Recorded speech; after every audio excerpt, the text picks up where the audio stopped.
प्रतिदिन शिवालय जाना, शंकर की भक्ति करना, शिव की आराधना करना।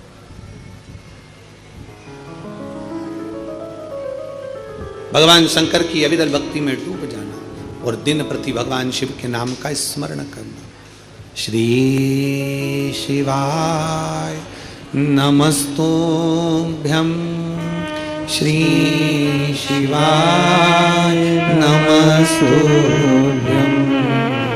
श्री शिवाय नमस्तुभ्यं, श्री शिवाय नमस्तुभ्यं, श्री शिवाय नमस्तुभ्यं, श्री शिवाय नमस्तुभ्यं, श्री शिवाय नमस्तुभ्यं, श्री शिवाय नमस्तुभ्यं, श्री शिवाय नमस्तुभ्यं, श्री शिवाय नमस्तुभ्यं, श्री शिवाय नमस्तुभ्यं, श्री शिवाय नमस्तुभ्यं। विष्णुदास शिव की आराधना में डूबा रहता, शंकर की भक्ति में डूबा रहता। एक बार चोल राजा भगवान शंकर के मंदिर में आए और शिवजी के मंदिर में आकर, नारायण के मंदिर में आकर उन्होंने ढेर सारे हीरे जवाहरात मोती माणिक सब चढ़ा, सब कुछ समर्पित कर दिया। माता लक्ष्मी का पूजन करते हो दीपावली पर, ऐसा कोई घर नहीं, सनातन धर्म में ऐसा कोई घर नहीं जहां माता लक्ष्मी का पूजन नहीं होता दीपावली पर। 31 अक्टूबर को जब आप मां लक्ष्मी का पूजन करोगे, माता लक्ष्मी की जब पूजन करो, जैसी आपके यहां पूजन होती है, जैसे आपके पूर्वज करते आए, जैसे आपके घर के ब्राह्मण देवता, जैसे आपके नगर के ब्राह्मण देवता जिस भाव से पूजन कराते हो, ब्राह्मण पूजन कराने आते हो तो ठीक, ना आते हो तो आपके घर में आप स्वयं जैसे माता लक्ष्मी का पूजन करते हो वैसे करो। पर 2 दिन जो आपने धनतेरस पर जो सिक्का रखा है थाली में, वैसा की वैसा ही सिक्का आपने रूप 14 के दिन थाली में रखा है, वही की वही थाली दीपावली के दिन भी पूजन में जैसी आप पूजन जमाते हो वैसे की वैसे ही जमाओ, जैसे करते हो वैसे की वैसे ही करो। पर साथ में वो पूजन की थाली एक पाटे पर लाल वस्त्र बिछाकर, चौक पूर कर, बड़े प्रेम से अन्न का दाना रखकर वो थाली वापिस रखिए। और दीपावली के दिन भी वैसी की वैसे ही पूजन करना है। आप अपनी पूजन जैसे करते हो वैसा करो, पर साथ में वही कंकु, चावल, रोली, मोली, हल्दी सब चढ़ाकर भगवान को बड़े प्रेम से जो सिक्के रखे हैं उन सिक्कों की पूजन वैसी की वैसी करना है जो 2 दिन से आप करते आ रहे। बस इतना याद रखें कि दीपावली के दिन जो आप लक्ष्मी का पूजन करें, उसमें लक्ष्मी जी के सीधे हाथ की ओर घी का अखंड दीप, लंबी बत्ती का, और लक्ष्मी जी के उल्टे हाथ की तरफ तेल का, लंबी बाती का अखंड दीप जलाना। अखंड दीप माता लक्ष्मी का जलाना। लक्ष्मी जी के उल्टे हाथ पर काय का दिया आएगा? जम के बोलो, तेल का, लंबी बाती का, और सीधे हाथ पर काय का आएगा? घी का दिया। दोनों दीप अखंड जलाना है, जो रात्रि को जले सुबह तक वो जलते रहें, ऐसा दीप पर ध्यान देना है। और माता लक्ष्मी की पूजन कर कर जो सिक्के आपने रखे हैं उस पर 5 या 7 कमलगट्टे, हल्दी की गठान, अमरबेल के टुकड़े।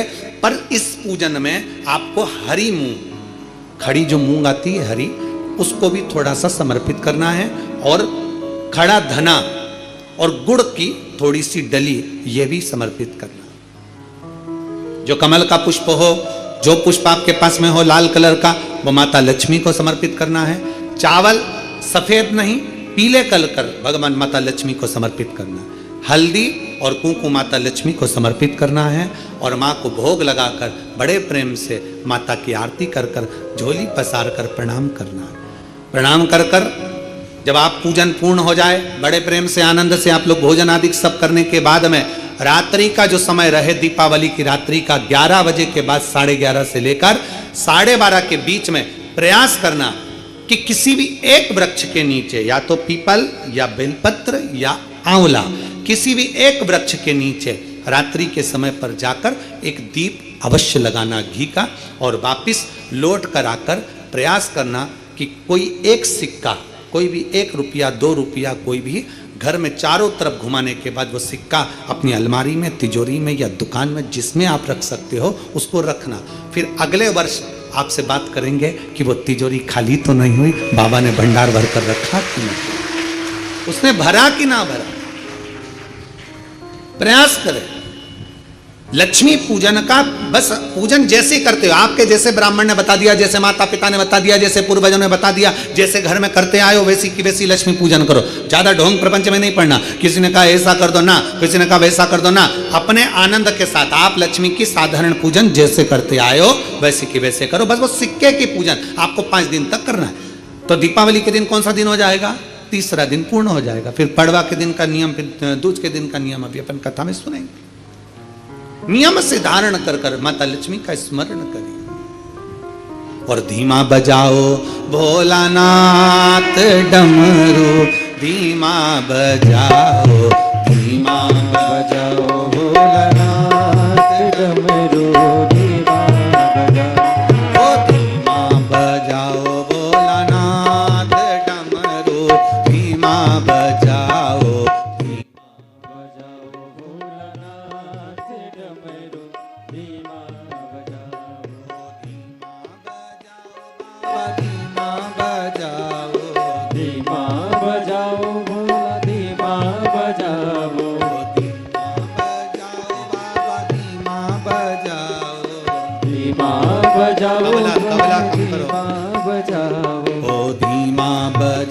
भोलानाथ डमरू, धीमा बजाओ, धीमा बजाओ भोलानाथ डमरू, धीमा बजाओ। बड़े भाव से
सुन के राम जी आए। ओ राम जी आए संग सीता को लाए।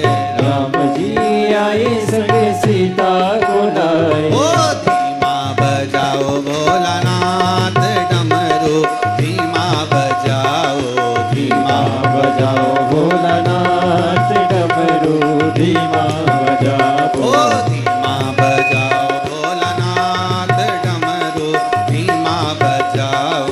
धीमा बजाओ भोलानाथ डमरू, धीमा बजाओ। शंभो।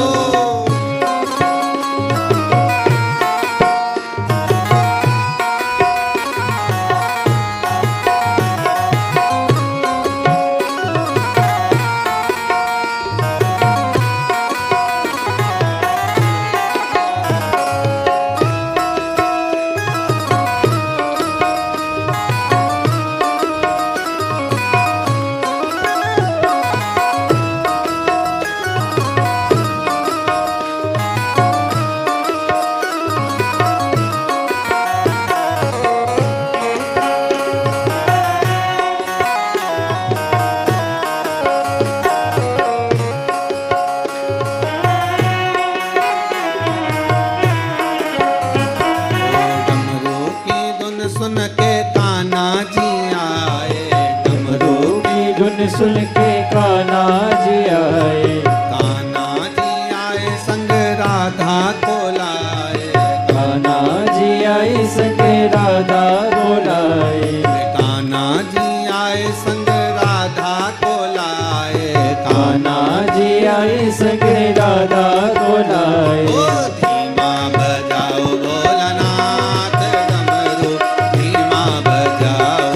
धीमा बजाओ भोलानाथ डमरू, धीमा बजाओ। ओ धीमा बजाओ भोलानाथ डमरू, धीमा बजाओ। धीमा बजाओ भोलानाथ डमरू, धीमा बजाओ। धीमा बजाओ बाबा, धीमा बजाओ। धीमा बजाओ भोला, धीमा बजाओ। ओ धीमा बजाओ भोला, धीमा बजाओ। धीमा बजाओ भोला, धीमा बजाओ। रे धीमा बजाओ भोलानाथ डमरू, धीमा बजाओ। धीमा बजाओ भोलानाथ डमरू, धीमा बजाओ। शंभो।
सुन के विष्णु जी आए। डमरू की धुन सुन के विष्णु जी आए। विष्णु जी आए संग लक्ष्मी को लाए। विष्णु जी आए संग लक्ष्मी को लाए। विष्णु जी आए संग लक्ष्मी को लाए। विष्णु जी आए संग लक्ष्मी को लाए। ओ धीमा बजाओ भोलानाथ डमरू, धीमा बजाओ। धीमा बजाओ भोलानाथ डमरू, धीमा बजाओ। ओ धीमा बजाओ भोलानाथ डमरू, धीमा बजाओ। धीमा बजाओ भोलानाथ डमरू, धीमा बजाओ। ओ धीमा बजाओ भोलानाथ डमरू, धीमा बजाओ। धीमा बजाओ भोलानाथ डमरू, धीमा बजाओ। ओ धीमा बजाओ भोला, धीमा बजाओ। धीमा धीमा बजाओ भोला धीमा बजाओ, धीमा बजाओ बाबा धीमा बजाओ, धीमा बजाओ बाबा धीमा बजाओ, अरे धीमा बजाओ भोलानाथ डमरू धीमा बजाओ, धीमा बजाओ भोलानाथ डमरू धीमा बजाओ, ओ धीमा बजाओ भोलानाथ डमरू धीमा बजाओ, धीमा बजाओ भोलानाथ डमरू धीमा हार हार महादेव है। अपने स्थान पर बैठकर भगवान देवादिदेव महादेव से अपने मन की बात बड़े भावों के साथ कुबेरेश्वर बाबा की पवित्र भूमि पर बैठकर आपको प्रार्थना करने का सौभाग्य मिला है। बड़े दिल से, बड़े भाव से, बड़े आनंद के साथ, हृदय से बाबा से प्रार्थना करिए। शिव जी से अपने मन की बात। बहुत गले में तकलीफ हो रही है।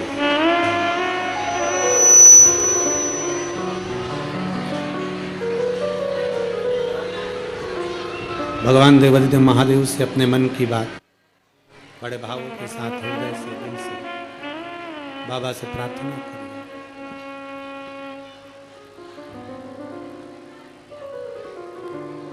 ये तो पवित्र भूमि है, कुबेरेश्वर धाम की धरा। जहां जगह मिल जाए वहां बैठकर कंकर शंकर की भूमि पर जहां आप बैठे हो वहीं पर आराम से बाबा से अपने मन की बात भाव के साथ कहो। दामोदर मास चल रहा है, कार्तिक का महीना, और सुंदर 3 दिवसीय शिव चर्चा कुबेरेश्वर बाबा की पवित्र भूमि पर बैठकर आपको ये कहने का मौका मिल रहा है, अपने हृदय की बात बाबा को सुनाने का मौका मिल रहा है। दिल से कहिए, बाबा से प्रार्थना करिए।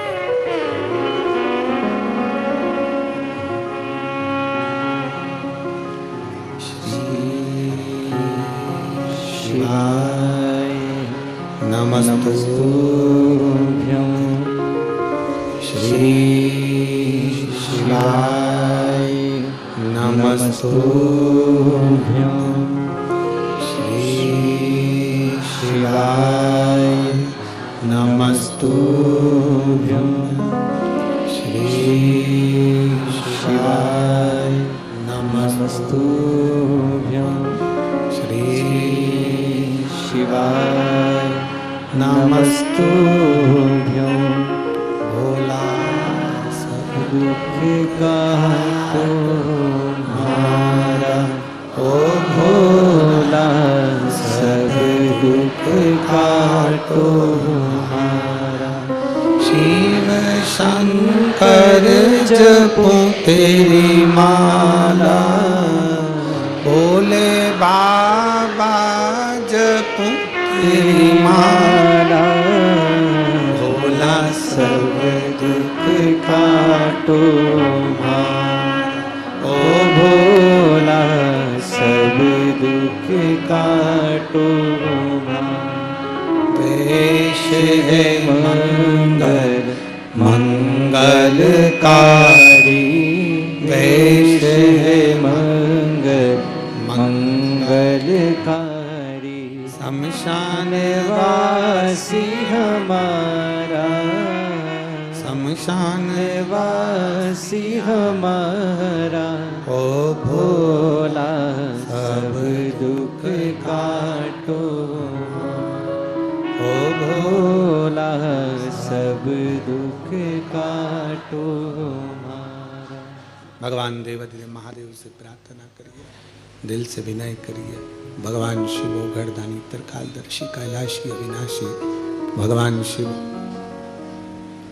अपने हृदय की बात भगवान शंकर से कहिए, दिल से प्रार्थना करिए, बाबा श्रवण करिए। शिव महापुराण की कथा के माध्यम से 3 दिन शिव चर्चा में अपन लगे हैं। चोल राजा शिव मंदिर भी जाता है और नारायण के मंदिर भी जाता है। विष्णु दास नामक का ब्राह्मण भी भगवान की सेवा में लगा। अब दोनों में एक अंतर है बड़ा भारी। चोल राजा माणिक मोती सोना चांदी हीरा पन्ना भगवान को समर्पित कर रहा, और विष्णुदास के पास में कुछ है नहीं। मंदिर में झाड़ू लगा देना, बुआरी लगा देना, शिवालय में जाकर शंकर जी को जल चढ़ा देना, नारायण के चरणों में जाकर तुलसी दल समर्पित कर देना।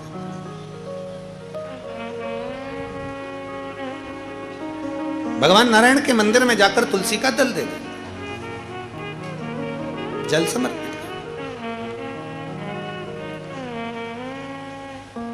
कार्तिक का महीना हो, दामोदर मास हो, प्रयास करो तुलसी के जड़ में, तुलसी के पौधे में जल अवश्य समर्पित करो। एक दीपदान तुलसी के पौधे से थोड़ा सा दूर अवश्य करना चाहिए। कई लोगों की आदत रहती है तुलसी के गमले में ही दिया रख देते हैं और तुलसा महारानी पूरी कुमला जाती है। अब तुम्हारी सास बैठी हो कुर्सी पर, उसकी साड़ी के पास में दिया धर दो, अच्छा लगेगा? बोलो, जम के बोलो जरा। नहीं लगेगा। क्या कहेगी वो? मुझे जलाएगी क्या? मुझ में आग लगाएगी क्या? थोड़ा दूरी रखिए।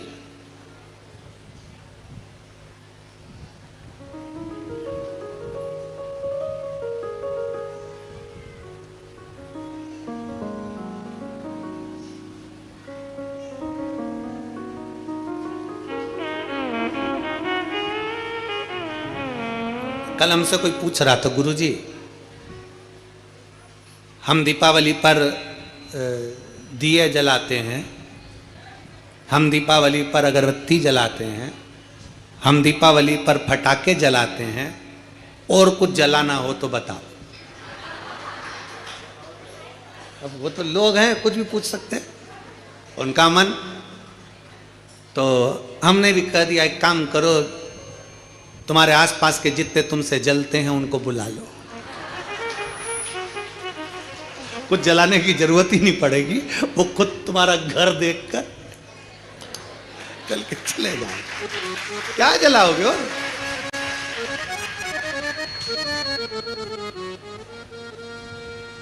शिव महापुराण की कथा कहती है, दूसरे का वैभव देखकर कभी मत जलो, बल्कि भगवान से प्रार्थना करो, बाबा ऐसी कृपा करना मेरे कुबेर भंडारी कि तू हमारे नगर, शहर, गांव, देश, प्रदेश और हमारा पूरा भारत देश उन्नति में आगे बढ़ता चले जाए, ऐसी कृपा करो। बाबा से प्रार्थना करो। ये भीतर की प्रार्थना है, अपने भीतर की प्रार्थना।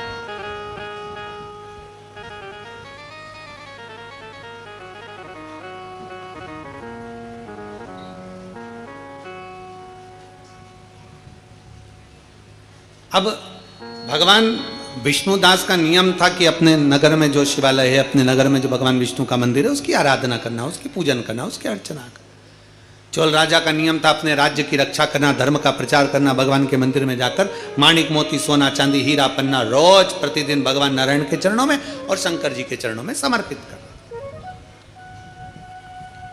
धर्म का प्रचार करना एक राजा को उद्देश्य होना चाहिए। अभी हम जब परसों के दिन शाम के समय पर हमारे मध्य प्रदेश के माननीय मुख्यमंत्री जी से मिलने के लिए जब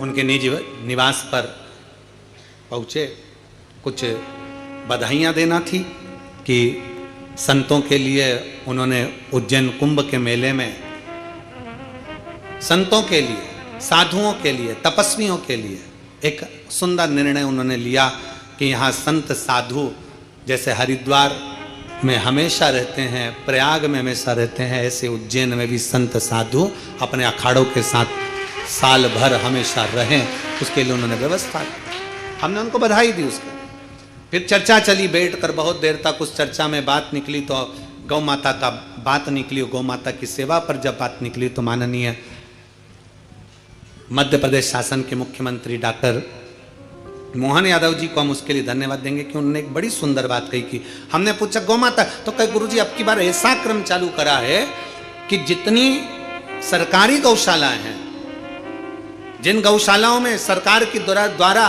कुछ राशि भी अगर पहुंचती है, ऐसी पवित्र जितनी गौशाला है मध्य प्रदेश की, सारी गौशाला में गोवर्धन पूजन वाले दिन गोवर्धन नाथ जी की पूजन और गाय की पूजन प्रत्येक गौशाला में की जाएगी। उसके लिए माननीय मुख्यमंत्री जी को धन्यवाद बहुत बहुत, जो सनातन धर्म की ध्वजा को आप आगे बढ़ा रहे हैं। बहुत बहुत साधुवाद कि गोवर्धन पूजन वाले दिन, दीपावली के दूसरे दिन, गोवर्धन पूजन के दिन प्रत्येक मध्य प्रदेश की जितनी गौशालाएं, जितनी सरकारी गौशालाएं, जहां जहां अनुदान जाता, जिससे प्रत्येक गौशाला में गौ माता और गोवर्धन की पूजन हो, जिससे सनातन धर्म मजबूत हो।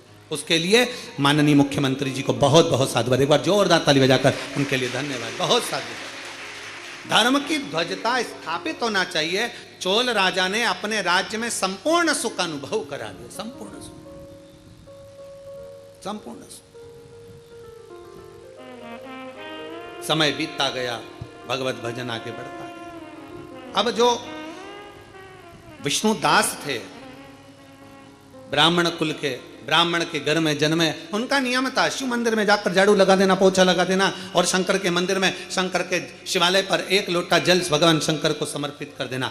शिव महापुराण की कथा कहती है शंकर के मंदिर में, आप लोगों ने स्मरण किया होगा, हम पूरे साल आपसे नहीं कहते कि आप आंवले को जल के लिए जाओ, कि कहीं जल के लिए जाओ, कि कहीं जल के लिए, पर कार्तिक महीने में 3 और एक तुलसा महारानी 4, ये 4 जगह पर अगर हमने जल समर्पित करा है तो ये जल हमारा खाली नहीं जाता, ये जल हमको सुख और शांति और लक्ष्मी का अनुभव करा ही देता। दामोदर मास में, कार्तिक महीने में इस जल की बड़ी महत्वता है। देव दीपावली पे जब हम कथा का स्मरण करेंगे, ये कथा तो 3 दिवसीय कथा तो आज यहाँ पर विराम हो जाएगी, पर इसके बाद में जो फरीदाबाद में कथा है 4 तारीख से 8 तारीख तक 5 दिवसीय है, उस कथा को जब हम 1 बजे से 4 बजे तक आस्था चैनल के माध्यम से और हरियाणा की इस पवित्र भूमि पर फरीदाबाद में जब हम श्रवण करेंगे तो उसमें हम देव दीपावली का पूरा महत्व समझेंगे। इसलिए उस कथा का नाम स्कंदेश्वर शिव महापुराण की कथा रखा, कार्तिक के महत्व पर आधारित।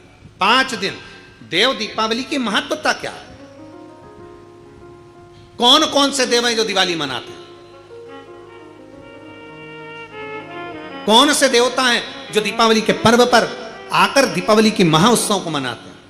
जैसे कुबेरेश्वर धाम की पवित्र भूमि पर कई सालों से लोग दीपावली की रात्रि को आते हैं, दीप जलाते हैं, कोई 11 बजे आ रहा, कोई 12 बजे आ रहा, अपने घर की पूजन करी, जब समय मिल गया बाबा के आकर 11 दीप प्रज्वलित कर दे। 11 दीप जलाने का महत्व कहां से आया? कुबेरेश्वर बाबा की पवित्र धरा पर शास्त्र वर्णन करता है, बड़े आनंद के साथ हम लोग कथाओं के माध्यम से श्रवण करते हैं कि जब माता लक्ष्मी और कुबेर दोनों को जब वैभव की जरूरत पड़ी, धन की जरूरत पड़ी, संपदा की जरूरत पड़ी, तो भगवान शंकर की उन्होंने हजारों वर्ष तक आराधना करी, हजारों वर्ष तक तप साधना।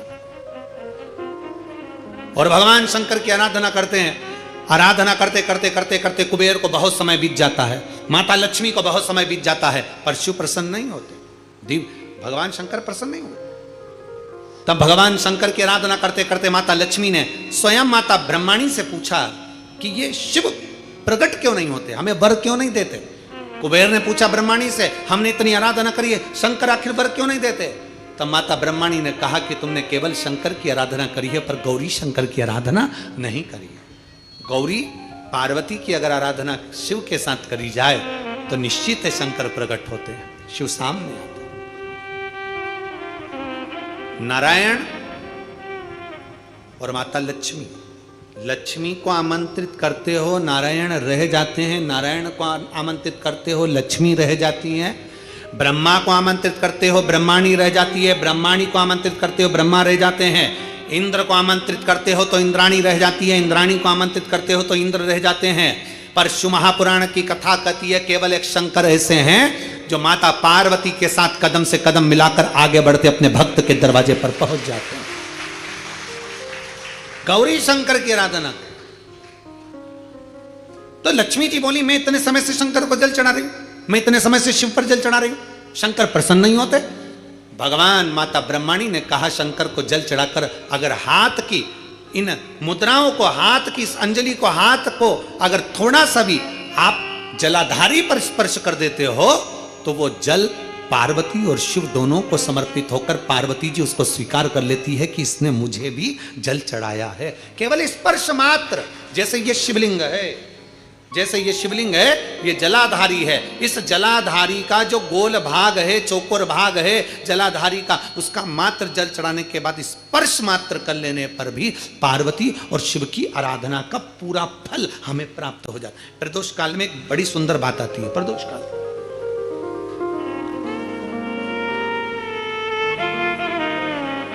आप में से कोई प्रदोष का व्रत करते हैं क्या? करते हो आप लोग? ठीक है। कितने लोग हैं जो नहीं करते? हाथ उठा लो। ठीक है, नहीं करते ना, कोई बात नहीं, रख लो, रख लीजिए।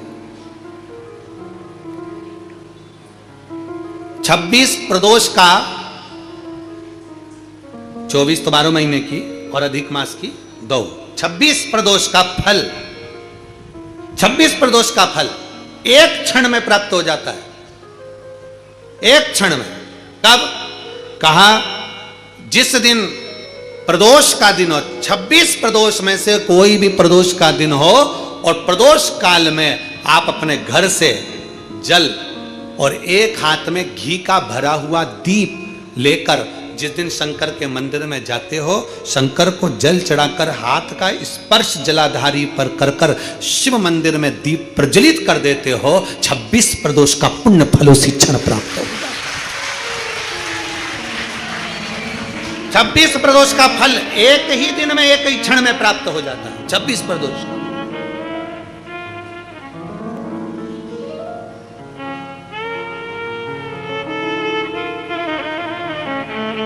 अब कई माताएं कहेंगी गुरुजी हम तो इतने साल से प्रदोष कर रहे हैं और तुमने इन सबको एक ही में निपटा दिया, एक ही बार में पूर्ण करा दिया है। हम इतने साल से कर रहे हैं, वो क्या? देखो तुम सब व्रत कर रहे हो ना, तो ये आजकल की जो नवयुवक पीढ़ी है ये हो सकता है व्रत कर पाए ना कर पाए। आजकल की जो नवयुवक पीढ़ी है, बहुएं हैं, बेटियां हैं, नौकरी में, सर्विस में लगी रहती हैं, दिन भर उनको मानसिक टेंशन भी बना रहता है, घर परिवार सब देखना, करना, ये करना, वो करना, तो हो सकता है इनका प्रदोष व्रत नहीं हो पाए। तो पर ये भूल से भी प्रदोष के दिन, किसी भी प्रदोष में अगर शंकर के मंदिर में घर से जाते समय जल और एक घी से भरा हुआ माटी का दीपक बाती लगा हुआ लेकर चलेगा और शिव को जल चढ़ाकर पार्वती के स्पर्श कर कर दीप प्रज्वलन कर दें, बाबा को विनय कर दें, पूरी 26 प्रदोष का फल प्राप्त हो जाता है। उन बेटों, उन बच्चों नहीं है इतना।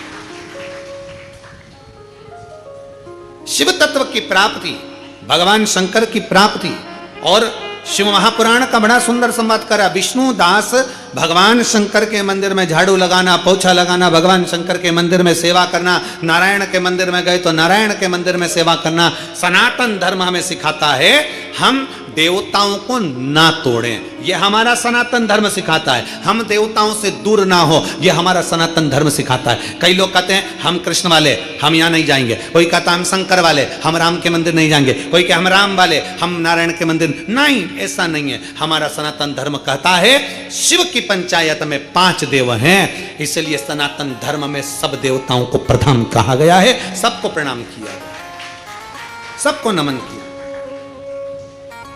कभी भी किसी भी देवता को नीचे नहीं दिखाया गया कि राम बड़े, कि कृष्ण बड़े, कि शंकर बड़े, कि ये बड़े, कि वो बड़े। किसी पुराण में, विष्णु पुराण पढ़ोगे उसमें भगवान विष्णु को प्रथम कह दिया गया।